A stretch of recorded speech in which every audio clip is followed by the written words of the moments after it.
Wir sind jetzt hier im Studio von Cabal. Es ist 9 Uhr fucking morgens. Ich bin immer noch super müde. Ich bin mal sehr gespannt, ob die Band schon fit ist. Gehen wir mal rein und schauen nach.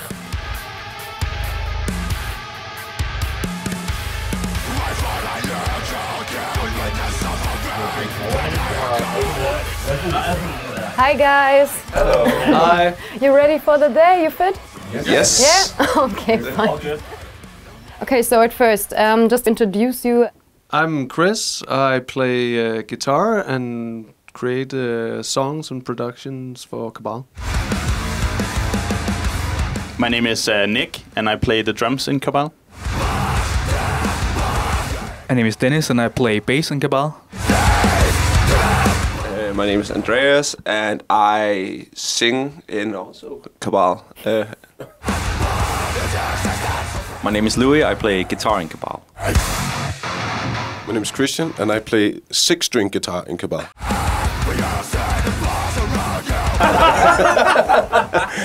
And sometimes I help Andreas with his singing. Yeah. Just tell me, who are you in one sentence? Cabal is a deathcore, I think, band. Ish. Deathcore-ish band from Copenhagen, Denmark. And we play evil music and evil breakdowns. Okay, why do you making metal music? Because we love the energy. We love how it really. It's a great outlet as well. Yeah. You can really get some aggressions out, and it's just fun to play. Just tell me, what will happen today? What do you plan for us? So first we're here in Chris's studio, where we record all of Cabal's songs, pretty much. And then next we'll go to our rehearsal, which is a bit far, a drive from here. Then we'll go and see some of the spots that kind of signify Cabal or has some sort of relevance to us, I think. What's your favorite part of being a musician? Like the writing process or the rehearsal or live shows? Definitely not rehearsing. I think for me personally, I think getting to travel the entire world with these fucking morons and like playing cool shows, meeting new people, actually just seeing the world and connecting with nice people over our art, I think is like really, really the most important thing to me. For me personally, it's writing the music. I don't play live with the guys, but I sit here in my cozy little studio and write pretty much all of the music. So yeah, that's it for me. I think one good thing about Cabal is that we all, I think, have a little bit of a different perspective on it. So we all agree that it's nice to play live shows and everything, but we all have our different interests. So in the end, it kind of adds up to a good dynamic or symbiosis or whatever. I have nothing really new to add. I think I love the live shows. The energy you get from people like watching you and going off in the mosh pit. Seeing this guy like turn into a monkey on stage. Yeah. What means Cabal personally to you? I think like for me it's like a creative outlet, I think, and it's something I do with some of my best friends, and so it's, I think that like some sense of unity and also some sense of just being able to get some shit out. For me, the most important thing about Cabal is, as Andreas said, being able to hang out with your best friends like around the world, and also get that experience of like seeing the world in a way you otherwise wouldn't. Take it. For me, Cabal means, how to say, I've been with the guys in 2 different constellations ever since they started. And in the beginning, it was totally to get my career up as a sound technician. But now it's just about, seeing the world and experiencing. Yeah, just gets, like when you stand on stage and look at it, it gives you a perspective and a sense of life, for me at least.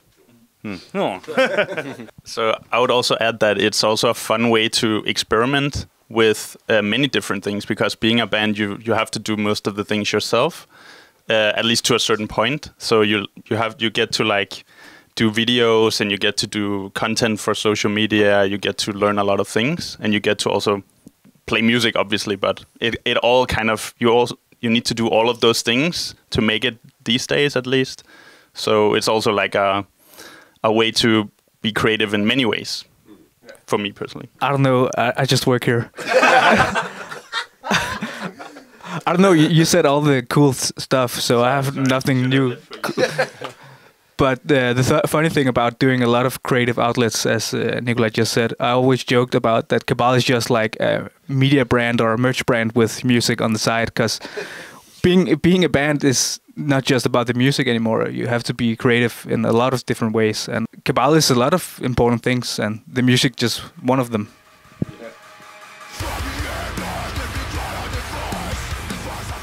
So we are now alone here. The band is outside because we're talking about your studio right now. Yeah. Yeah, just tell me a little bit about this place. So this is my studio. I've had it like since forever. No, it's actually my mom and dad's house. This house, and my dad used to have this as a studio as well. I grew up in this house, so I was always in here in the studio. So for I don't know 8 years ago or something like that, I remade the studio into my own, because my dad doesn't do studio stuff anymore. So yeah. So right now it's my little place here at my mom and dad's house. When did you start recording in the studio? I started with back in 2015, me creating and writing, the foundation for what Cabal is today. What was the most funny thing that has happened here in this room? Oh, damn, there's not much fun going on here because there's so much work always. We had a lot of fun doing the newest album with Cabal, actually. You can hear there's a lot of things going on in the background. I had to produce and make new sounds and try to do something not like a preset or something like that. So I had to create some sounds that was unique to Cabal. So we found some funny clips of all everything, like everything from trains going on train stations to actually Christian. We took like some sounds from him screaming. I think it was from a I don't know, Instagram video, him saying "ah," and I just made some very fucked up sounds from that, and it created a whole song based on his scream. That's very good. That's very cool, and also very, very fun. I think I want to hear it. You can? Is it possible? Yeah. Yeah. Want to hear it now? Yeah. Okay. So you hear the intro going. Mhm. That's actually Christian scream saying. Maybe I can solo it. I can't remember what it is. I think that's.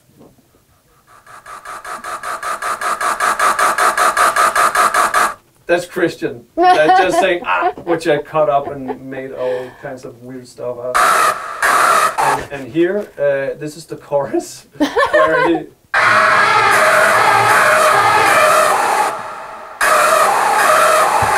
Oh my god. That's Christian. It's so weird. Yeah. Yeah. But it works. Out from the screen, we create the chorus. Actually, you can hear it.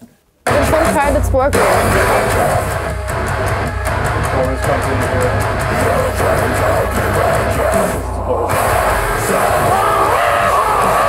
That's Christian. It's not that loud. Yeah. Because it's kind of funny, but. It's very fun. It's very good, yeah. So that's how we. This is. Yeah. What you doing all week? Yeah, that's what I do. Just create weird noises. No, I make Christian create weird noises, and then I make a song of that. Perfect. That's real metal music.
So we're here now at our second station. Please tell me where we are right now.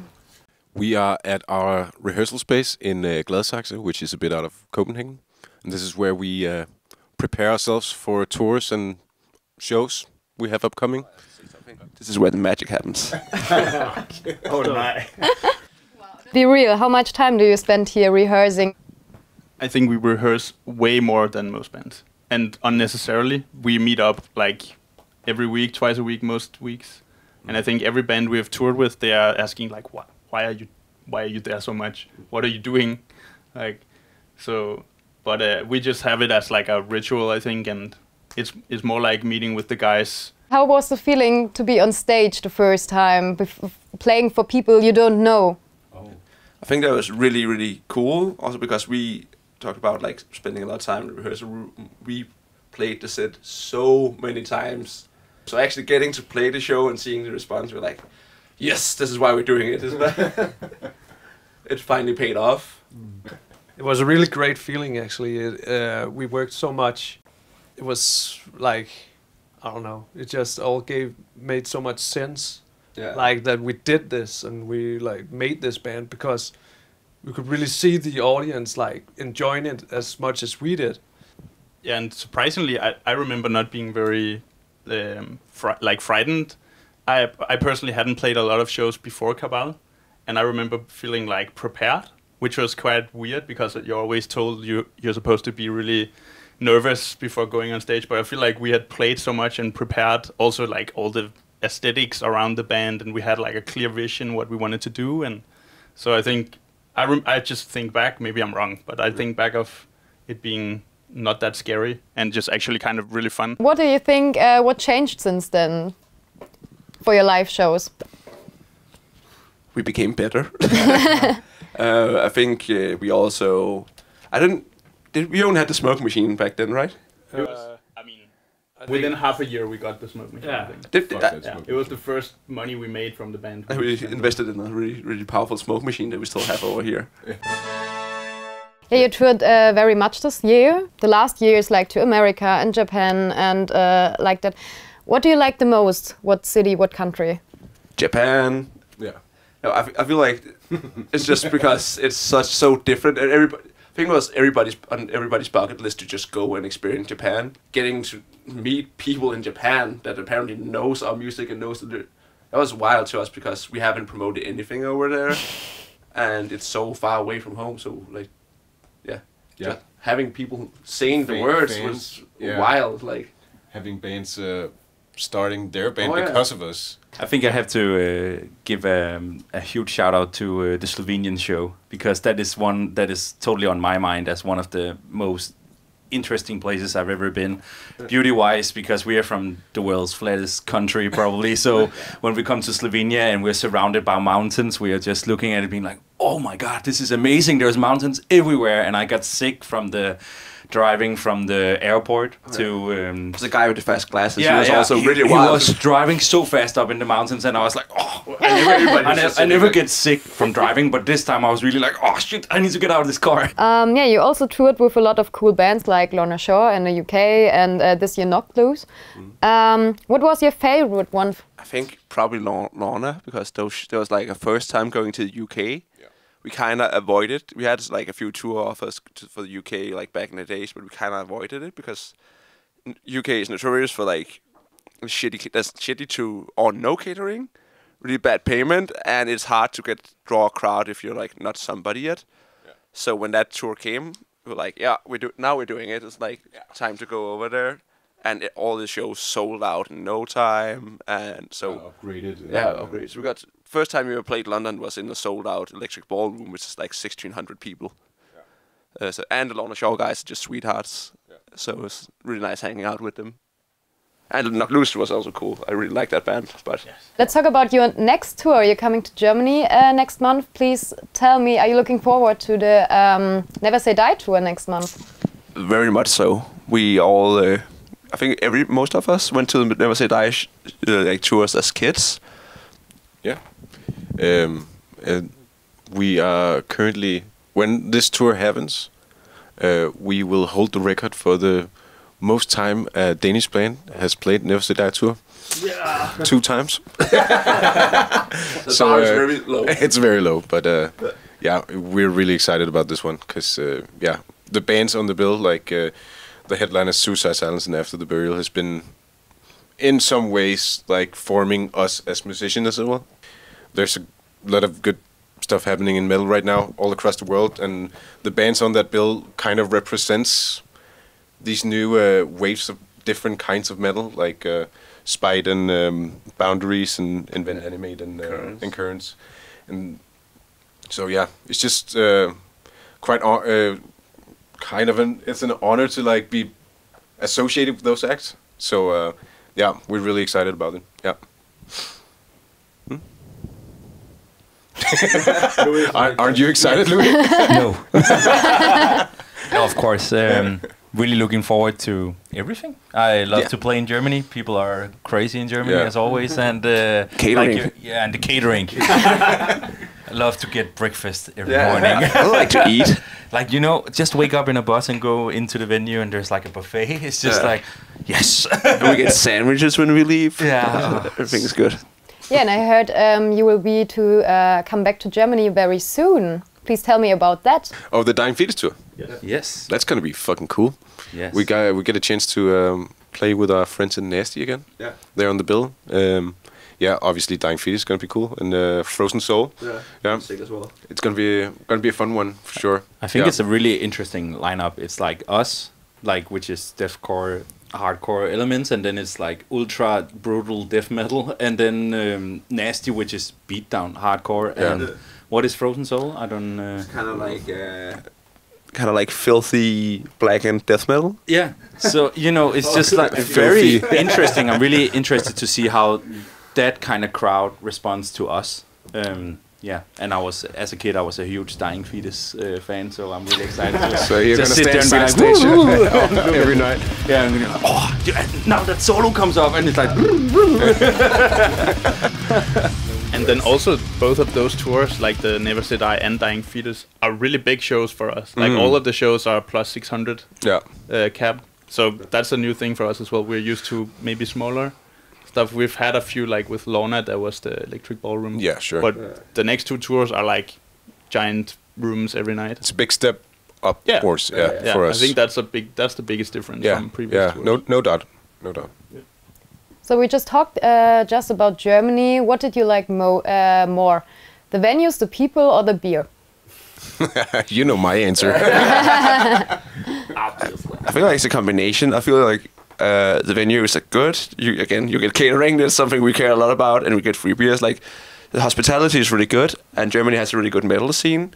I feel like people really they come out and they engage with the show. There's going to be mosh pits. There's going to be people crowd surfing, and they'll buy merch. They kind of support music instead of bands. I think that's what you're also saying, right? So it's like in Denmark, you'll have a band coming and then people will come to the show.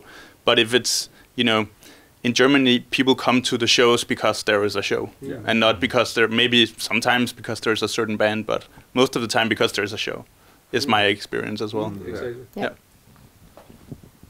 But if you were wondering what my answer to the question was, the beers. Perfect. Then I have a very good surprise for you because we brought you something. Oh my god! It was a trap. It was a trap. Yeah, for sure. We've got a little bit In Spiegel? German beer for you. Do I have to chug it? This is such a good thing because we love local beer. No! Did you bring that all the way from Germany? Yeah, for sure. And you drove here or you flew here? We drove here. Oh, okay. Yeah. Weren't you Flight listening? would be a little bit complicated, yeah. This is ours. We brought this. So, Is that an Astra? it's from 4 That's an different cities. Rotlicht 6. We've had quite a few. That's from Hamburg. Yeah. I always see this logo, and I always think Yeah, Astra. It's very famous in Germany. We have an Astra in Copenhagen as well. Yeah? The hell is... recognize this Yes, I do recognize this one. How many have you had? I've had... Yes.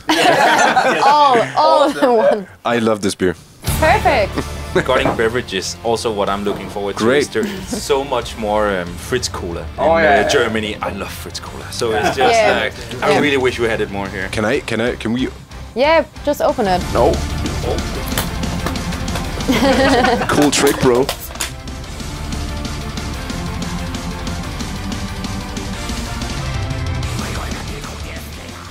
Zwickel? Zwickel. Almost tastes like Christmas beer. Bochum. Bochum. Okay. We played Bochum. Yeah. No, we had off it. No, We played. no, we played. We played The Matrix. The Matrix. I thought there was a microphone. It had too much there it is. already. This happens on stage a lot where he's trying to go to the mic and he's like, oh, no.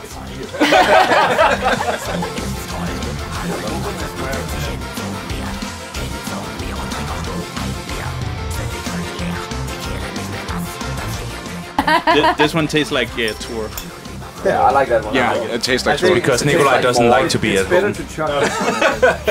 It's like one of those beers that tastes like more beers.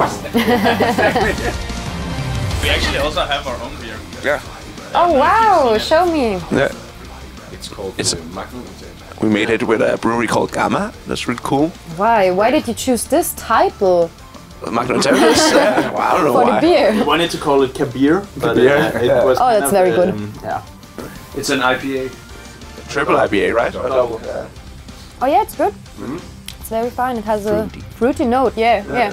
If you drink 2 of those, you can feel it. 8%.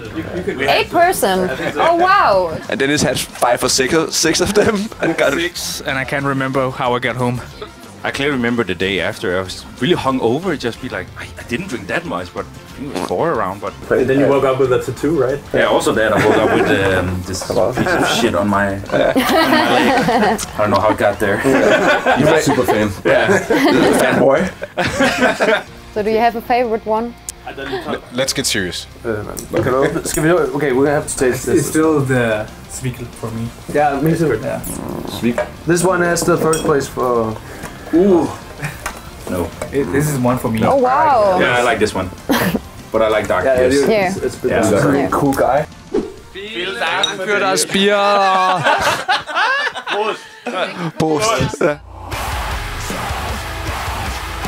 So now we are at our next stop in Copenhagen. Now Cabal, please tell me, where are we? We are at the Black Square at Nørrebro. And this exact spot is where, when we started the band, we used to practice right down here. And we would always go here for some adult cigarettes after after practice. And this would be the spot we would hang out at. And why do you took us here? Why is this place important for you? It's because I feel like it's here that, or like down the rehearsal room, where the band really like kind of took off, and we kind of found our footing in some sense. I feel like as a band, that was also where we had the original lineup, where like everything kind of came together, and the first EP and album was made, and most of us have lived in this area as well, and do. So it's kind of like it feels like home. So when we look at the roots of Cabal, just tell me, how did it form? So it started with actually me recording in Chris's studio, and so I was recording with my old rock band, and then we kind of kept contact because we liked the same music, and eventually he formed his own like solo project, and I liked that, so I started playing it with him, and that's instead of me playing for his project, we instead started Cabal. And people kind of dumped in from there. So it started with Chris's solo project, and it kind of still is Chris's solo project. But we just make it kind of Chris and the Cabals. Chris and the Cabals, yeah.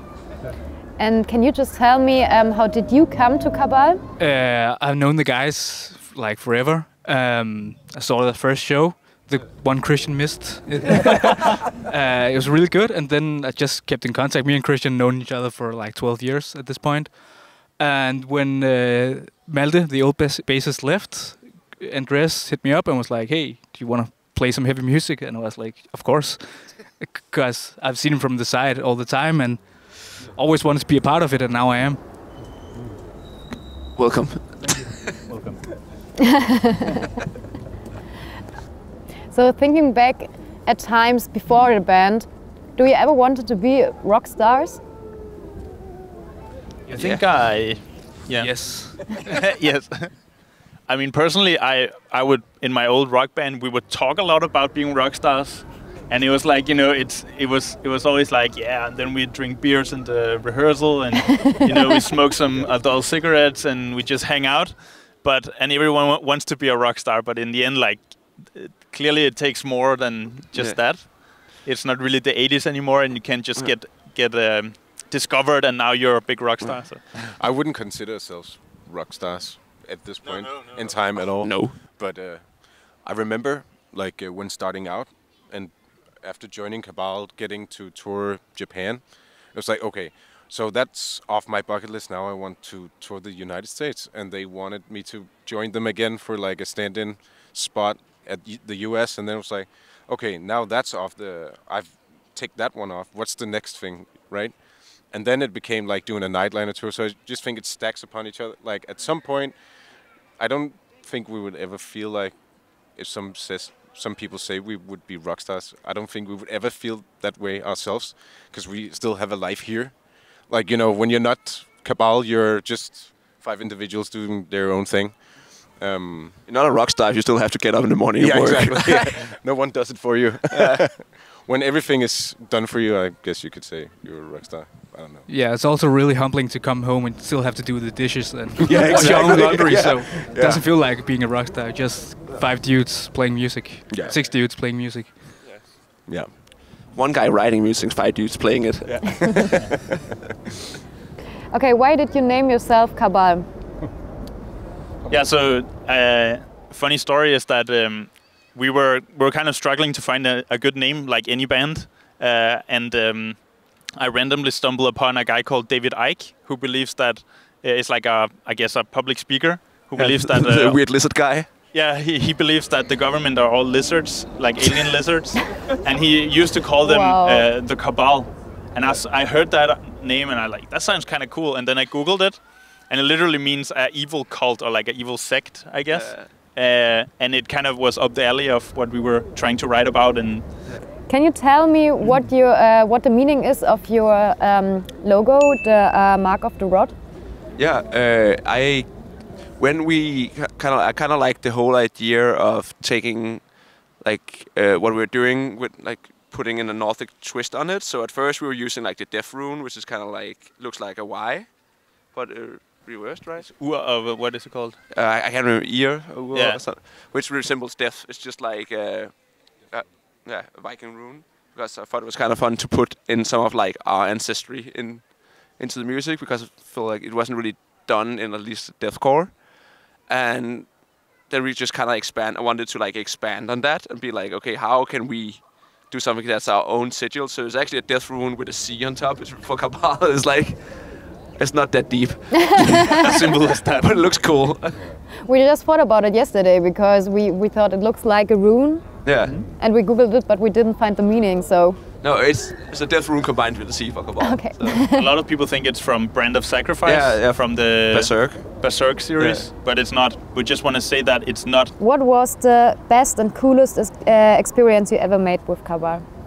There was one guy at the Cabal show at the Roskilde Festival who kept throwing shit on Andreas, and he was very drunk, and he later joined the band. And that was me in the crowd. So I was like very hyped, and Don't forget you also sang the wrong lyrics. he gave me the microphone at one song. I was so certain I could do the lyrics for that part, and he just gave me the mic, and I did, I don't know what else, something like that, and I just, you know, like vanished after that because I was so embarrassed by it. So that ultimately resulted me in joining Cabal, I guess. That was his audition for the That was my band. audition, yeah.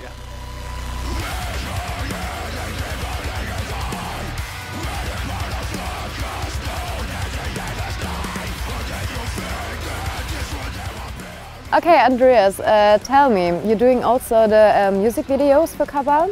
Yeah, I do music videos like for a living on the side. And I've been doing it like as a hobby with some of my good friends who we collaborated with all the music videos for Cabal at the start.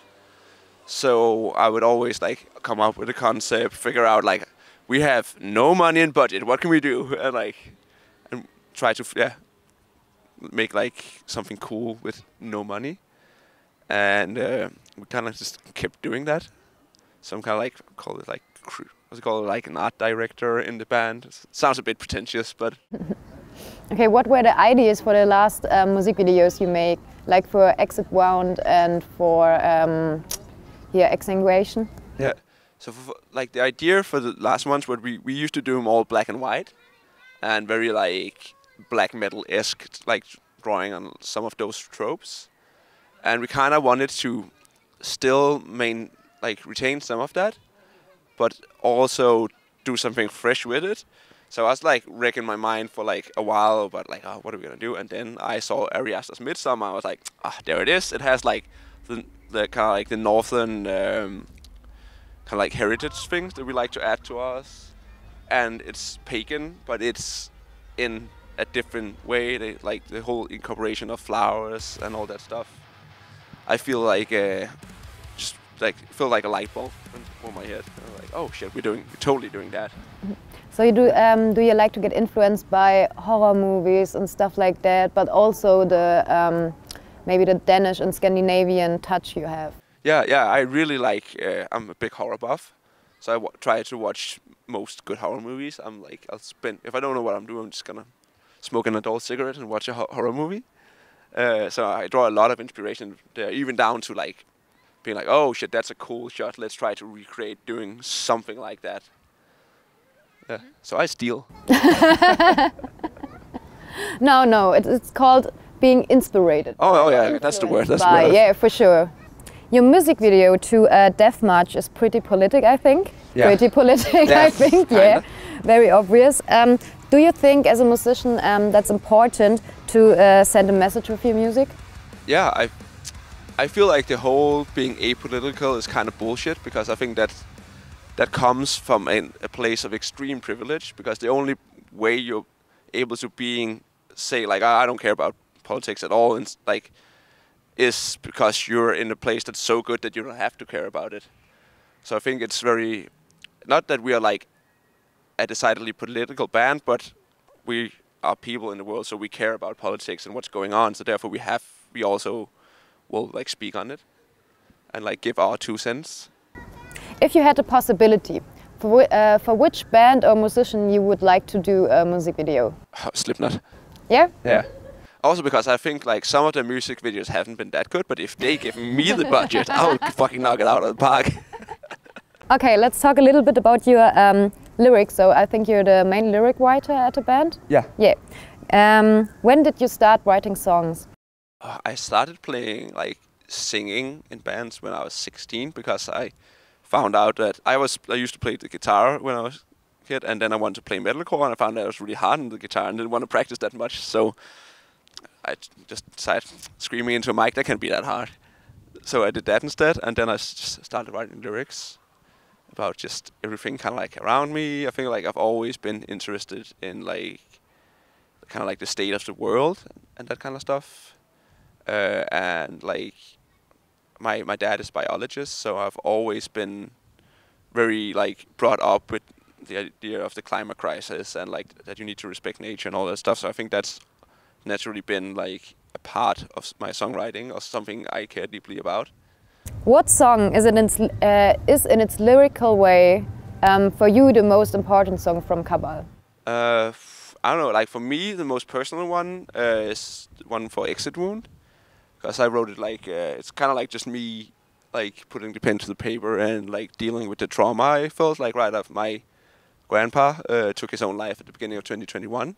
So it felt like I kind of needed to write that to get it out of me, and that's why it's also like all the other songs mean stuff to me and like have deeper meanings. But I feel like that one was very like it's more raw and like yeah, I needed to write that. I feel like in some sense like.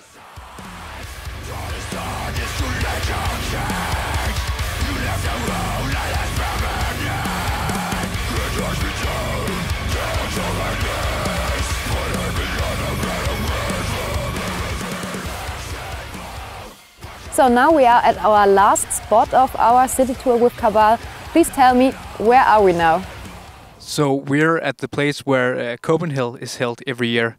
As you can see behind me, there's the big hashtag Copenhagen, and on the other side there's the big wolf looking down at the audience. Do you think that Copenhagen has a special meaning to Cabal and to you personally? Copenhagen is by far the biggest metal festival that we have in Denmark, and probably one of the biggest in Scandinavia entirely.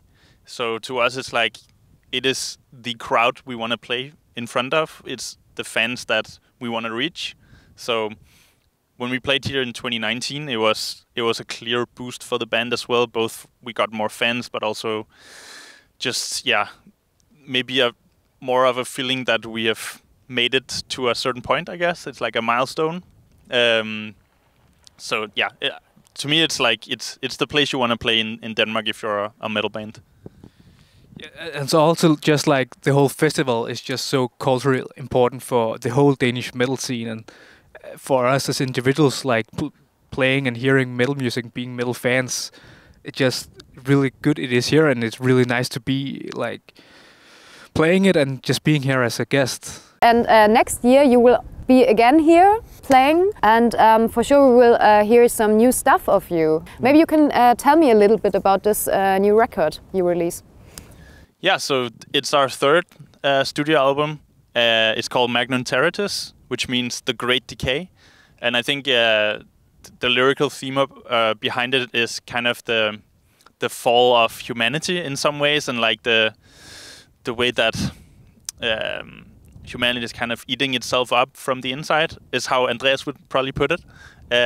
It's the first time we release an album with Nuclear Blast, which is extremely big for us. It's the biggest independent label on the planet, as far as I know. And we're really excited to be part of that. Yeah, the new album is gonna be, for me at least, having been on the sideline and just listening and seeing the guys, is gonna be a lot more heavy, but in a more hardcore way, more accessible, without selling out. I don't know if that gives any meaning, but I think this is the best album that Chris and the other guys have written so far, and I think the lyrical themes are really good, like representative of the times we live in, with with COVID and the climate change crisis and everything like that. So it'll be exciting with playing the new stuff here in Copenhagen next year. Yeah. What do you think how the band evolved since the last albums? What is maybe new on this one? So I think like the whole production is better. It's not as muddy, and the songs are more like structurally sound. They sound better. It makes more sense. The breakdowns are both heavier and harder, but also like more easy to listen to because it's not as heavy on the guitar tunings. And I just think the songwriting has evolved a lot. I think this album is one that is a bit more focused on what works for Cabal and less about what doesn't. So we've spent a lot of time tailoring the songs for the kind of I guess musical climate, which is that it's evolving with streaming and it's evolving with the state of the music industry as it is now. So we have tried to really tailor it for that, and so far we think that works, and hopefully people do as well. Do you have a favorite track on this album personally? So I think I constantly go between two songs that I can't choose which one is better, but I like the one Exsanguination that we released, the second single we released. And then there's a song called Insatiable, which is on the album, but it's not a single. And those two, I really love those songs. They are by far my favorite ones. I think Exit Wound, because it's just really like so simple, but yet so heavy and yet hits so hard. And the lyrics are, you can feel the lyrics more personal from Andreas. It's not so much about humanity, it's just about himself for a change. And then the ending of Exsanguination. Yeah. Like, the whole song is really good, got that Slipknot vibe, but like the ending where it just goes down 40 BPM and just hits you in the face. I love that. Which song do you think will be the most fun to play on stage from the new album? I think all the new songs. I just love the new songs more than the older stuff. Sorry. No, but I think the song Plaguebringer, which we are playing on the Never Say Die tour, is gonna be really fun because we have a section at the ending where the guitars are gonna be pitched down to the bass octave. So it's just gonna be three bass basically playing a really, really slow breakdown. I think people would just like look up at stage and be like, "Whoa, what the fuck?" I was just gonna say also Exsanguination, because the breakdown at the end is like, we've played a few times live. People just kill each other. It's really fun. I love it. What do you think are the next steps for Cabal in the future? So hopefully we'll tour a lot the next 2 years and meet a lot of new friends and fans and cool people. And then, I mean, we hope we can keep releasing albums with Nuclear Blast. You can tell us, but we hope so, because it's been really a good it's a good opportunity, but also just the best environment we could be in. So just keep growing, keep playing more awesome shows. Hopefully, like Copenhagen next year, but like in 2 years, Copenhagen on the main stage, Roskilde on the main stage.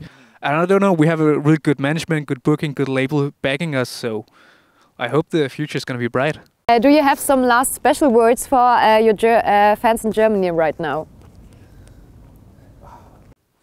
I want to say something in German, but I can't. So I love you guys. Please come and see us and never say die. Say hi to me. Learn me some German words so I can survive in Germany. Yeah, and we'll keep coming back. We have the Never Say Die tour, the Dying Fetus tour, and we love playing in Germany. We really want to keep doing that and keep expanding our friend group, basically, because it's always a pleasure to come to Germany. Okay, perfect. Thank you so much. Thank you. Thank you. We're done! We're done! Yeah! So this was our day trip with Cabal in Copenhagen. We'll see them guys on tour. I hope you too. Morecore out!